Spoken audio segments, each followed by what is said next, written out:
Fund flow statement अभी हम लोग देखने वाले हैं। सो फंड्स फ्लो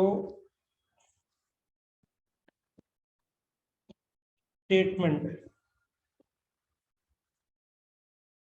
नाउ ये 3 शब्दों से बना है।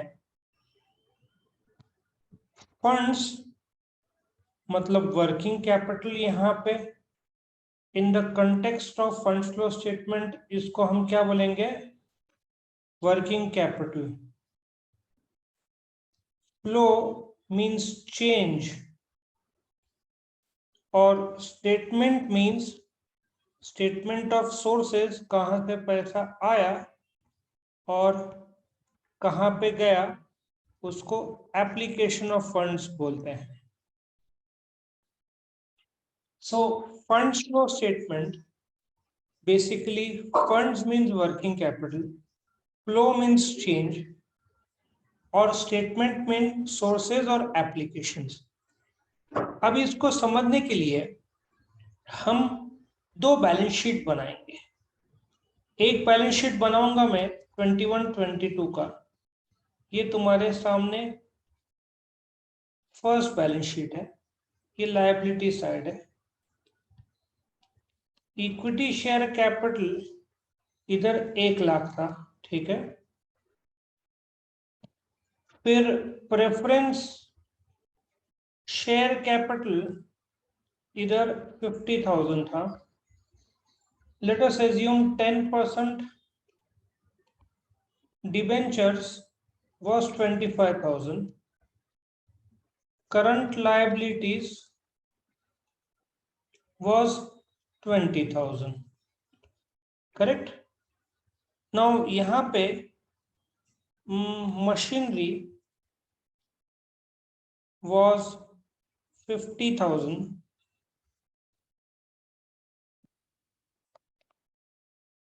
Building was 1 lakh.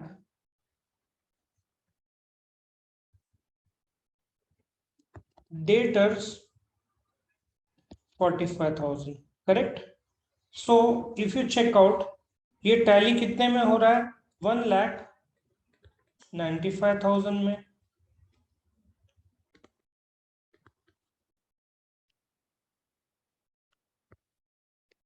Now let us come to the balance sheet of 22-23. अभी मैं यहाँ पे बैलेंस शीट बना रहा हूँ 22-23 का। ये 21-22 का है, ये 22-23 का है।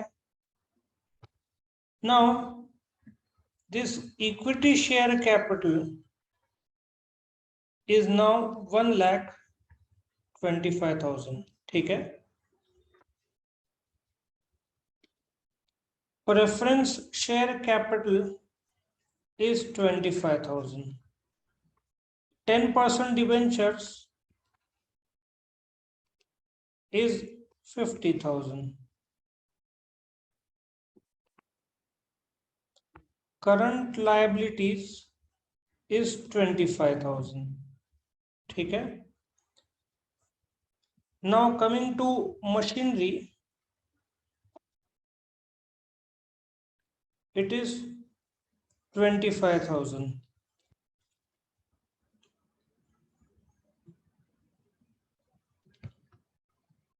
Building 150,000 और debtors 25,000. कैन यू चेकआउट यहाँ पे वैल्यू दोनों जगह पे कितना हुआ है? 2 lakhs और 2 lakhs. Now what is a funds flow statement? In between these 2 balance sheets from here to here, दोनों बैलेंस शीट में कुछ बदलाव हुआ है। सर ये 2,25,000 होगा। कौन सा? This side okay, I just make correction यहाँ पे 225, थैंक यू, और इसको आई मेक इट 50, करेक्ट, तो ये बराबर होगा। Is it okay? थोड़ा सा नंबरिंग ठीक है। Now it is all right. Now can you tell me क्या क्या फर्क हुआ है? नाउ फर्क दो प्रकार से हुआ रहेगा। So what I will do, I will write down fund flow statement. दो बैलेंस शीट के बीच में जो फर्क हुआ, फर्क दो प्रकार से होगा, या तो पैसा आएगा या पैसा जाएगा, दो प्रकार से हुआ रहेगा। Do you agree? Now let us start with the first part. Equity share capital पहले कितना था, अभी कितना है? What does that mean to you? 25,000। Share capital बढ़ा है मतलब पैसा इशू किया है, आया होगा। So I can write down issue of equity shares 25,000. Do you agree?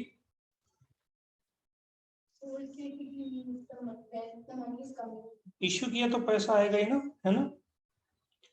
Now preference share 50,000 पहले था, now it is 25,000.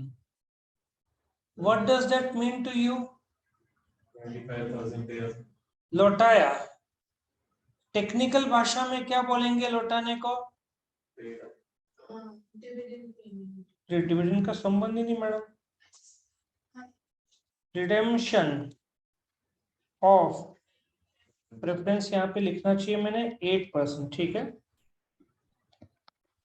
Redemption of 8% redeemable preference shares में सारे शब्द एकदम एक्यूरेट, जस्ट प्रेफरेंस शेयर्स का लौटा रहे, ठीक है। पहले 50 था, अभी 25 हुआ, कम क्यों हुआ? लौटाया होगा इसलिए। नेक्स्ट, पहले 10% डिबेंचर्स 25,000 था, अभी 50,000 है। नया कर्जा लिया होगा डिबेंचर्स का। So do you agree it is a further issue of 10% debentures which is 25,000. Current liabilities को अलग जगह पे लिया जाता है, उसका एक अलग फॉर्मेट बनाया जाता है, उसको हम शेड्यूल ऑफ चेंजेस करते हैं, तो इसको होल्ड में रखते हैं। कम टू मशीनरी, पहले कितना था? 50, अभी कितना है? बड़ा क्या घटा? So what does that mean to you? Sale किया होगा, कम हुआ है, तो सेल किया होगा तो पैसा आया होगा। Sale of machinery 25,000। Next, building पहले 1 लाख था, अभी 1.5 लाख है, 50,000 बढ़ गया।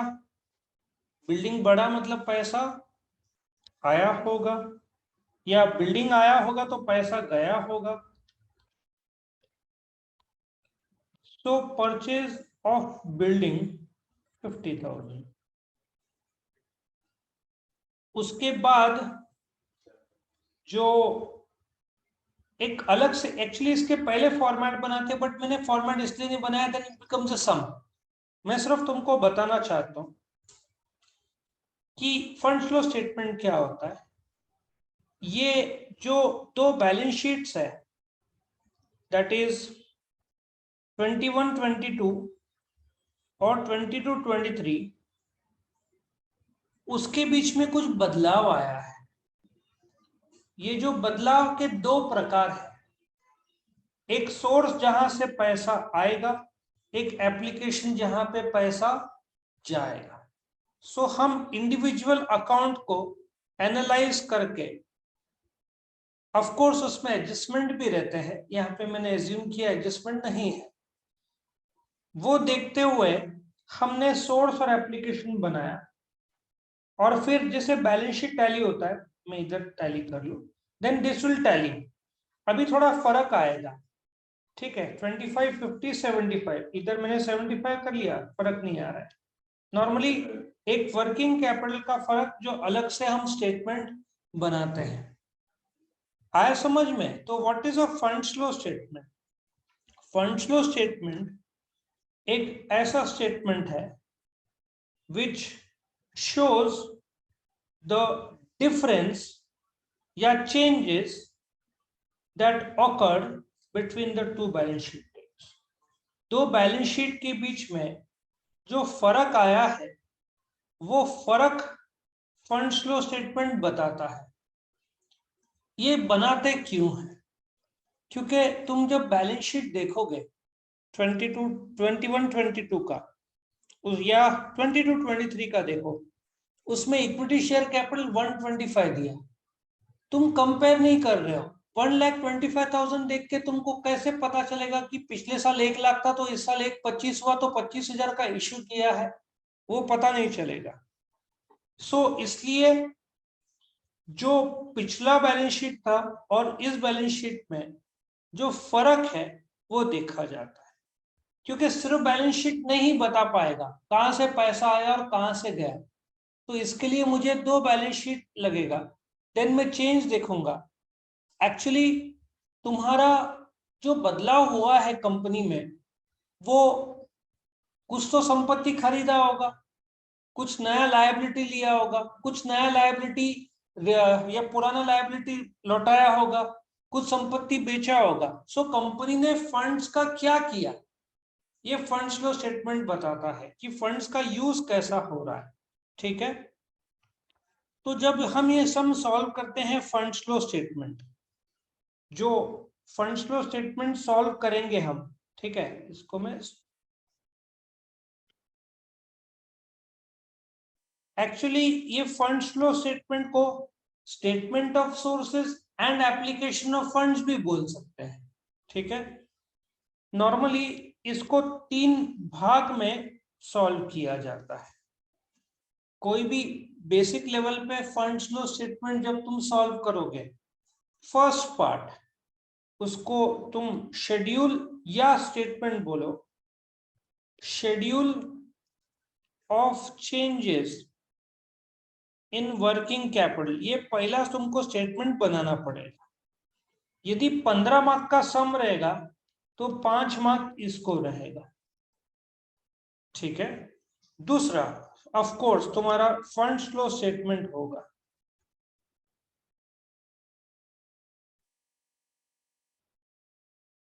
और तीसरा होगा adjusted profit and loss account and corresponding ledgers. Corresponding ledgers तुमको बनाना पड़ेगा। सो 5, 5, 5 ऐसे 15 मार्क का होगा।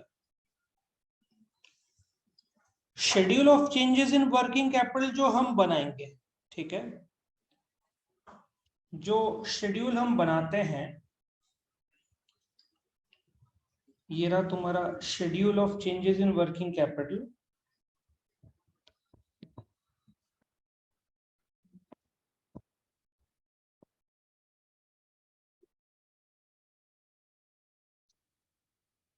इसमें 1, 2, 3 और 4, कुछ बुक्स में एंड में 3 कॉलम्स रहते हैं, बट मुझे 4 बनाने को बहुत अच्छा लगता है क्योंकि इट बिकम्स वेरी क्लियर। ये तुम्हारा पर्टिकुलर्स है। This is 20, 21, 22, 22, 23 schedule of changes in working capital. ये सबसे पहला हम सॉल्व करेंगे। कोई भी सम में ये पहले शुरुआत करते हैं। और तुम्हारे इसमें टेबल शायद बोला था इसको, template. We don't call this a template, this is a schedule. ठीक है, और अमेरिकन के लिए शेड्यूल, शेड्यूल बोलते हैं इसको, या स्टेटमेंट बोलो तो भी चलेगा। नाउ या तो working capital, do you agree, increase होगा, या वर्किंग कैपिटल कुछ बुक्स में इधर ही प्लस माइनस में एडजस्ट कर, बट ये ज्यादा तुमको इजी लगे। Let us take the first part. तुम्हारा ये करंट एसेट है, इसमें सबसे पहले आएगा, let us take example of stock. पिछले साल 50,000 का, इस साल 75,000। So what does that mean to you? 25,000 का स्टॉक बड़ा है, तुमको बनाने, बड़ा है मतलब तुमको बनाने के लिए खर्चा आया है, तो वर्किंग कैपिटल का लोड बड़ा है। सो 25,000 इंक्रीज में आएगा, डिक्रीज को डैश कर, मतलब वर्किंग कैपिटल पे लोड बड़ा है। डेटर्स ये 40,000 है और ये 30,000 है। So what does that mean to you? Current asset कम हो गया है तुम्हारा डेटर्स का। 40,000 पहले बाकी था आना, अभी 30,000 आना बाकी है, मतलब 10,000 मिला होगा तो वर्किंग कैपिटल पे लोड कम हुआ रहेगा। सो दिस इज डिक्रीज, क्योंकि पैसा आया हो। Then this is cash, this is 10,000, this is 15,000। तुमको कैश कहीं से बंदोबस्त करना पड़ा होगा, do you agree? So we call this as total A. This is total A. अच्छा, इधर लाइन नहीं ड्रॉ करने का, वो मेगा टोटल है। फिर next will be current liabilities. Let us take example of creditors. पहले था, इसको पूरा लाइन ड्रॉ कर लेता हूं मैं। क्रेडिटर्स पहले था 50,000, अभी है 25,000। So what does that mean to you? Pay किया है। सो कैसे फंसे तुम लोग? It will be increase. Creditors पहले जब 50,000 था, अभी 25,000 है। मैंने कर्जा लौटाया 25,000 का, लौटाने के लिए मुझे पैसा लगा होगा, बंदोबस्त करना पड़ा होगा। सो करंट लायबिलिटी में एग्जैक्टली ऑपोजिट होता है, ये कम हुआ, लायबिलिटी कम हुआ, मतलब मुझे पैसा वर्किंग कैपिटल का बंदोबस्त करना पड़ा वो पे करने के लिए। Next is bank overdraft.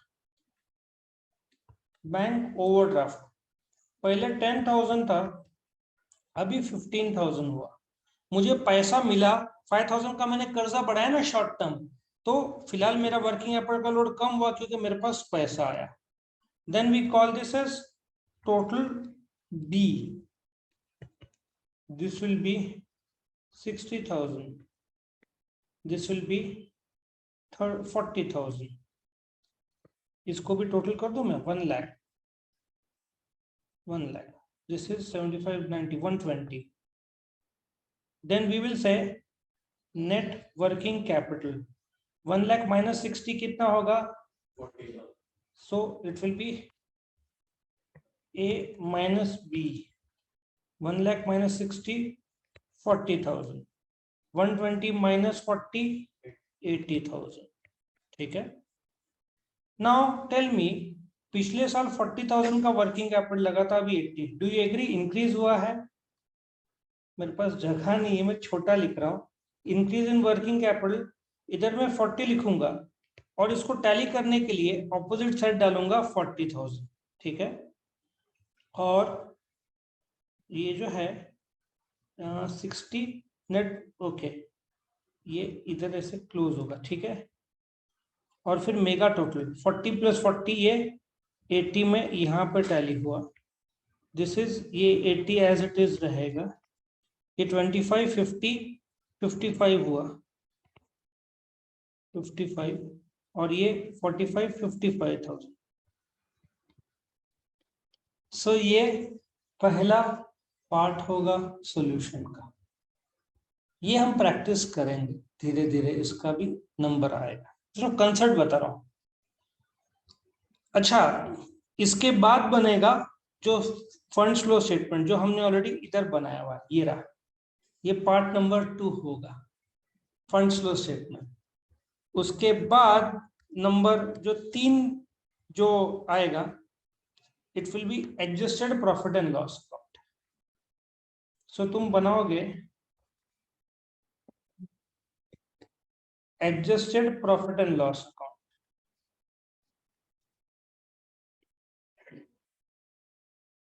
और करस्पॉन्डिंग लेजेस इसके बाद।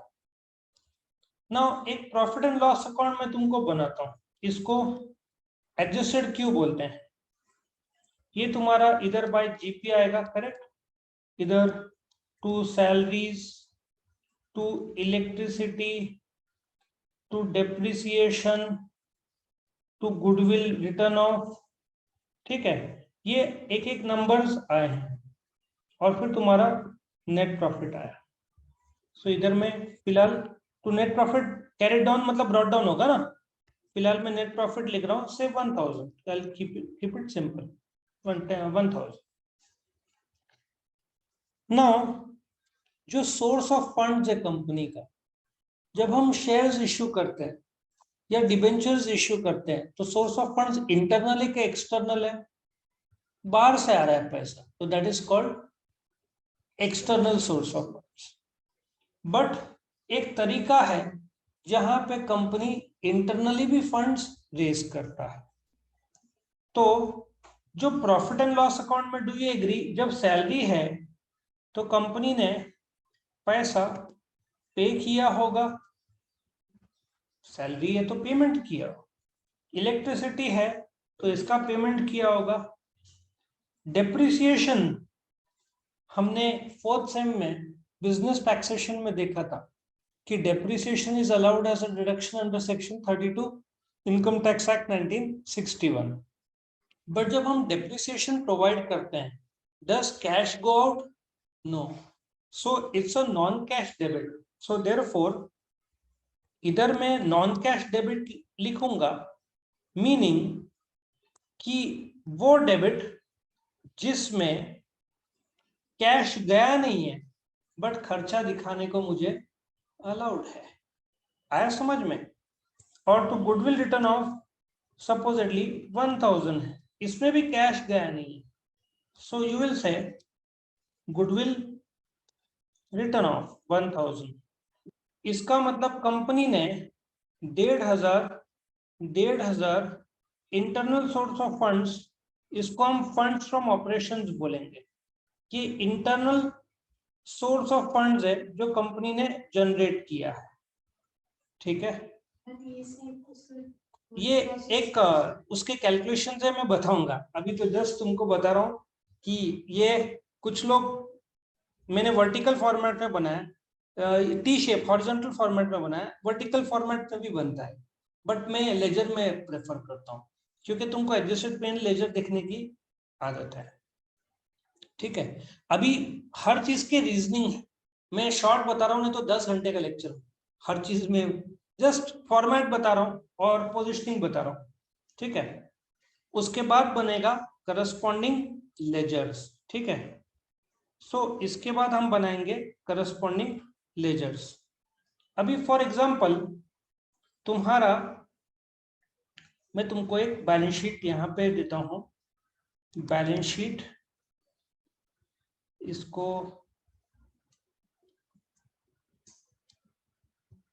ये तुम्हारा liability side, for example debentures ले लो तो भी चलेगा। डिबेंचर्स ये 50,000 और ये 40,000, देन ये 21-22 है, ठीक है? This is 22-23। बिल्डिंग 50,000 और दिस इज 40,000। बाकी मैं फिलहाल ड्रॉ नहीं कर रहा हूँ, जस्ट लेजर कैसे बनाते हुए बताऊंगा। फॉर एग्जाम्पल हमको डिबेंचर्स का लेजर बनाना है, ठीक है? ये तुम्हारा डिबेंचर्स का लेजर हुआ। लायबिलिटीज का बैलेंस डेबिट होता है क्या क्रेडिट होता है? लायबिलिटीज का बैलेंस डेबिट होता है क्या क्रेडिट होता है? It is always the credit. So इसका जो लेफ्ट हैंड साइड वाला फर्स्ट नंबर है वो हम क्रेडिट साइड लिखेंगे, बाय बैलेंस ब्रॉट डाउन 50,000। और जो राइट हैंड साइड का है नीचे लिखेंगे क्योंकि कुछ चेंज हुआ रहेगा ना पूरे साल में, टू बैलेंस कैरिड डाउन 40,000। फिर ट्रांजैक्शन जो भी दिए रहेंगे एडजस्टमेंट में, ठीक है। एक्चुअली 50 से 40 कम हुआ है तो रिपे किया होगा तो टू बैंक वो सब आएगा, लेकिन मैं अभी लेजर का अंदर का पोजीशनिंग नहीं बता रहा हूँ।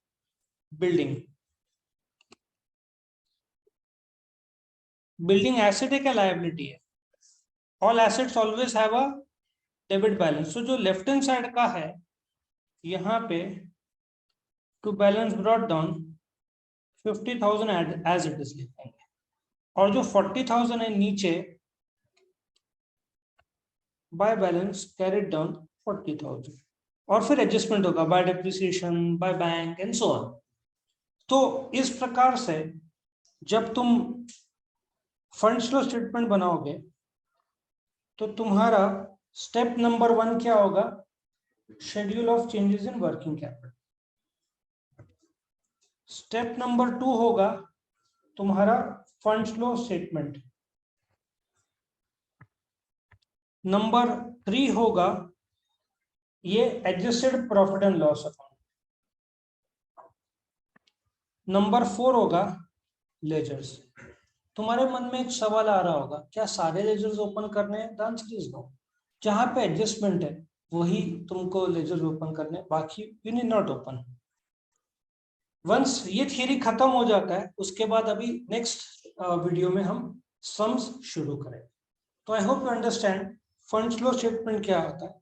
इट इज अ स्टेटमेंट जो बताता है चेंजेस जो कंपनी में हुआ बिटवीन टू बैलेंस शीट।